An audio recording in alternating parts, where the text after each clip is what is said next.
Hello and welcome back to another episode of The Expanse. Today we are watching Season 3, Episode 11, Fallen World.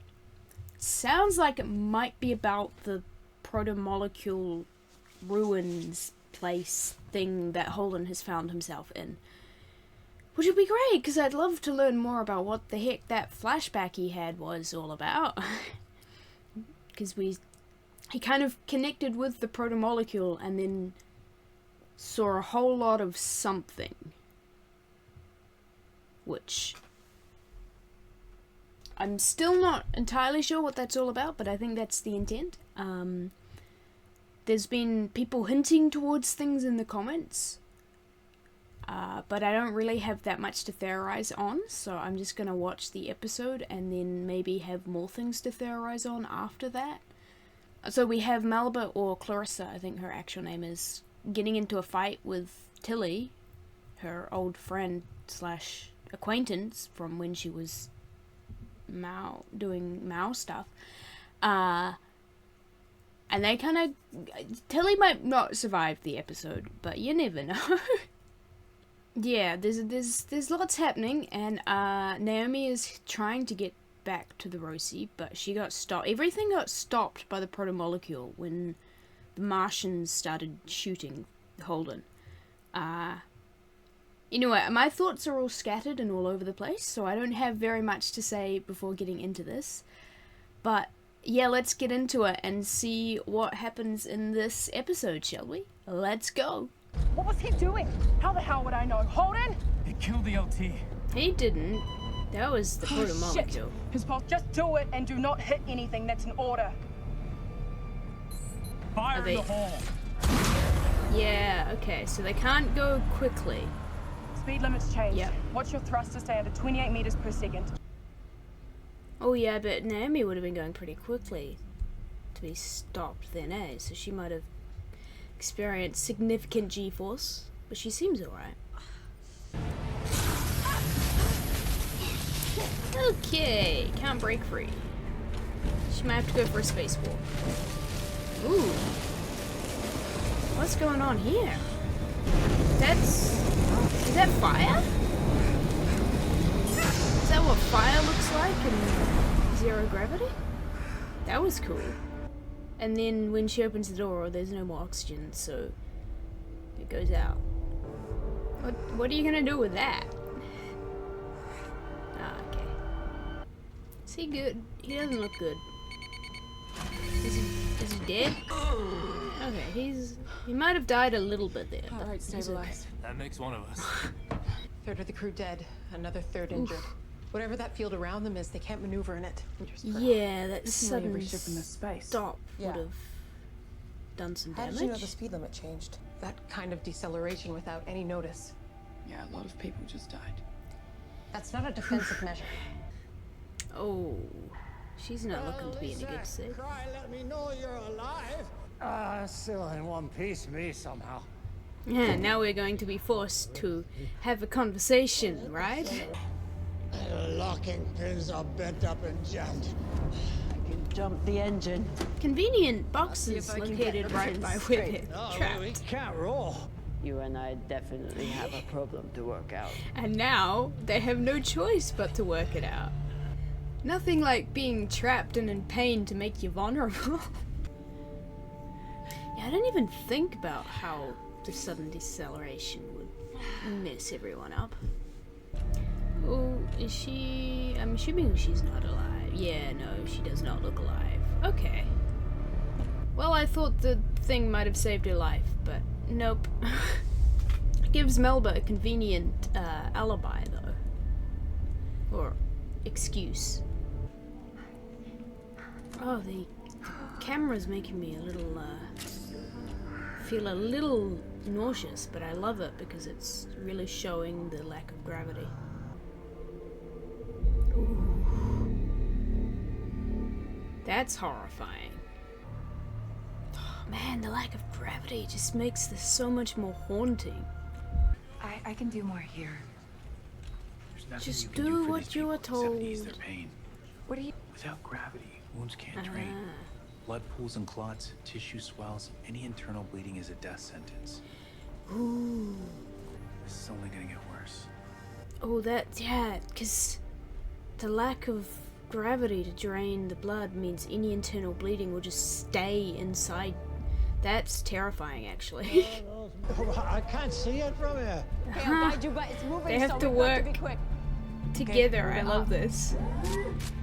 It feels like the episode of a video game or something. It's great. Okay, stop. Left. Right. Sorry. Right. 3. Oh no! Open the grip. Yeah, got him. Got it. Uh-oh. No! No! That was so close! All the ships? Yeah. It's okay to be scared. We all are. No, she's like, oh, if all the ships are being pulled, then the Rosie will be as well. Clean break? I did that for you. once. Almost in exactly the same spot as well. Just both bones. I can't understand what. Oh, she is still Where alive. are you? She is still alive, which I was not expecting, but also I'm not sure how much longer she's going to be alive, considering she had a spear in her chest, which would probably cause some bleeding. He's not gonna get a free pass for what he did to the LT He and didn't everyone do on the it. ship's end. What he did? The bullet in him is the quickest way out of the shitstorm. No, I don't. If he's connected to the protomocule, I don't know what doing that would do. Not sure I'd leave that guy alone with What's our Holden. ATA with the shooting? Right now we're about 500,000 kilometers from where we came in. At the new speed limit, it would take about 7 months to get back to the ring. We'll figure it out. Okay, so we are on a Trip's one-way mission trip. I feel like she's gonna need more than just painkillers at this point. I have. The water Zoe? in her eyes as Hey. well, because there's no Zoe, look at gravity me. for them to fall. Ah, It's gonna be. it makes me so uncomfortable seeing that much water in her eyes. She might lose that leg if she's tourniqueting it. I sang this song for my daughter when she was small. Whose idea was the uniforms? Yours or Dawes? It's mine. All the poor and oppressed who ever fought for their equality, dressed in what they This had is another of your teaching moment. I prefer for bleed out in silence. But I will sacrifice my pride to make something better for the future. Me was sick and nigh to death. Till he go, till he go. Me was sick and nigh to death. I'm really enjoying those two because, like, they clearly have a lot of respect for each other. And they have relatively similar goals in that they want to make the Belters noticed and independent and stand out and not beholden to the Inners. But they're just going about it slightly different ways, but because they respect each other so much, they're able to have decent conversations about it and connect with each other over that. And I'm really enjoying this scene because it forces them to be allies for something a lot smaller than trying to navigate the new Belter politics. And it lets them see their similarities rather than their differences and different ways of approaching things, which will hopefully make their relationship going forward a lot smoother if they both make it out of there. I don't know if Camina's going to be able to keep that leg. She's very much tourniqueting it, and that tends to not do good things, especially if she's bleeding and nothing is, and the blood isn't able to be drained. But yes, I don't know. I'm just, and like as the second in commands of their respective Belter factions, they're able to have conversations in ways that Dawes and Fred Johnson wouldn't be able to have, because they're just that step below and step able to be able to connect a little bit better than the higher ups might be able to.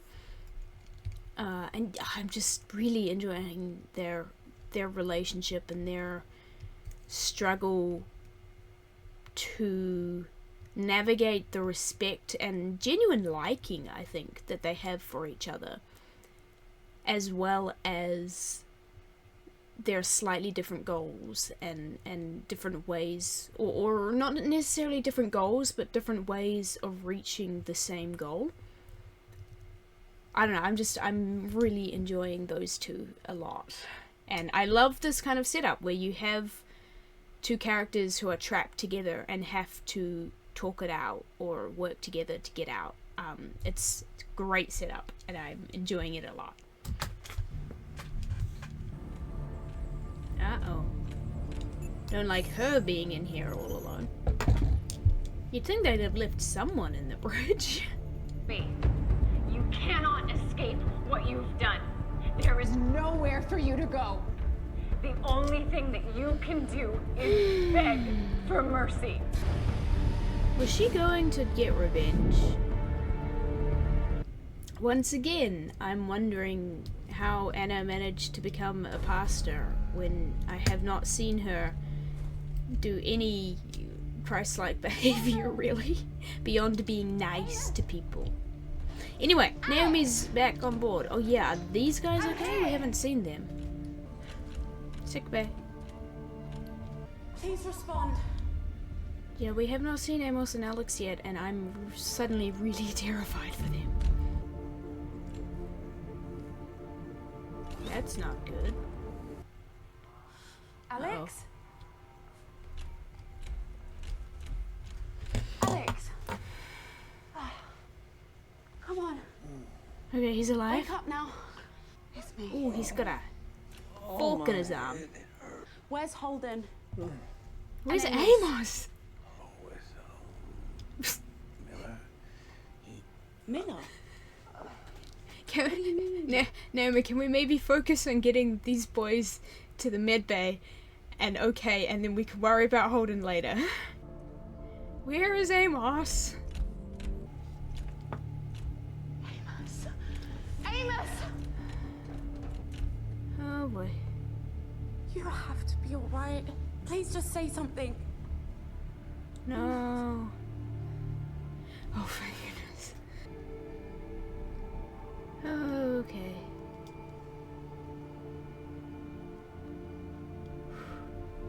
Get him to the med bay, please.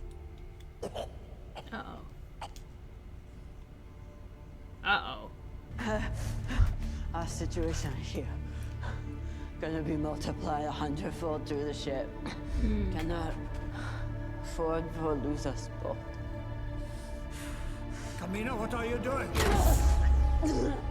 What? Tell me what What you're is she doing? Oh, The ship no. need a captain, and you got what you want. No. There's still hope. I was wrong. How the optimist I know, not yet dead. Come on! Come on!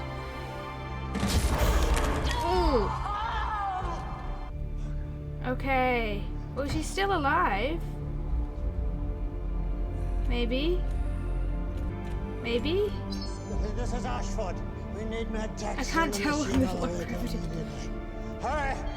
That was a crunch, though. She's gonna lose something if she makes it out.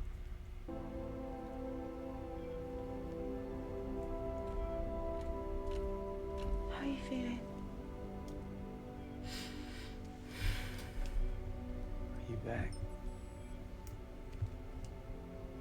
Yeah. Back to help? Back to stay? Stay. I guess it took being away to understand that you're my family. Okay. This is gonna make me cry. I don't know if he's fully forgiven her yet. You hurt? It's treatable. Yeah, but if you punctured a lung, you might need to do something. Then we spin the drum. Oh, yeah, because they've got... They never speak. the ship was designed to have that spinning thing to emulate. Prepare Yeah. to spin the drum. Which I guess it meant that they would still have gravity even when they weren't moving. And then the Belters can be the heroes by letting all the other people come to bring their wounded to the Behemoth. She got that quick. Was that hole there before? I feel like it wasn't. Yeah. I have yet to see someone actually survive taking her on. So, a little bit worried right now.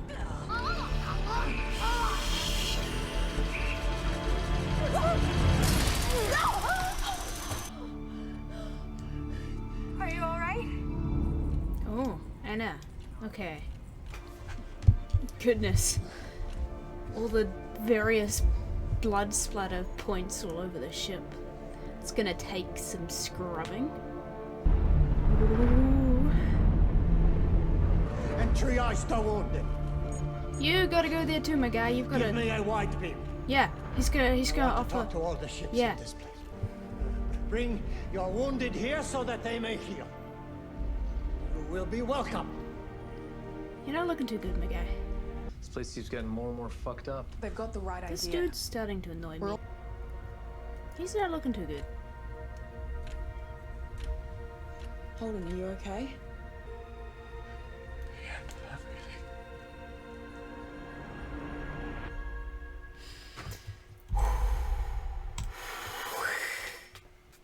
Legitimately think that that is one of my favorite episodes recently, if not of the whole show. Like, I don't know, it slowed down and kind of let itself breathe, and just the focus on everyone dealing with the same issue. You know, you had, there weren't any big other things going on, there weren't any big overarching, you know, mysteries or stories or supernatural alien things, really. It was just humans dealing with a shared catastrophe and having to come together and work together and overcome differences for everyone to survive. And it's great. Just all the character moments, and the acting was phenomenal in this episode. Okay, right. So, where do we start? We have, I guess, Ashford and Camina. I talked a fair bit in the reaction about how much I really enjoyed their dynamic. And then Camina being like, okay, I can do something. I will sacrifice my pride, my life, my control over the ship, and let someone live to take command and take control. And yeah, I'm interested. Ashford seemed a bit not quite right at the end there, and I'm not sure if that's because his punctured lung that wasn't draining was getting to him, or if it was because, I mean, he kept mentioning my ship, I'm the captain, which felt, I don't know, there was something there, it felt like it didn't quite give justice to Camina's sacrifice, because now he's suddenly taking over and he's like, he's got what he's want, it's my ship. But it could have been also like I am the captain, someone has to take control, I am taking control. Yeah, we'll see how that goes. Something felt a bit off about his final speech there. Yeah, we'll see how that plays out, I guess. See if how sincere he actually is. He seems pretty sincere. Like, I'm enjoying the character so much, and the actor is amazing. And what else? We have Anna going after Melba and kind of taking her on and saving Naomi. So we got Anna's on the Rosie now. Be interested to see how that plays out. Again, the only thing that is actually Christian that I see in Anna is kindness. And kindness is not the goal of Christians. And I think her faith feels very shallow because it's just a like, be kind to others, love others kind of faith. Which, you know, we are told the second greatest commandment is love your neighbor as yourself.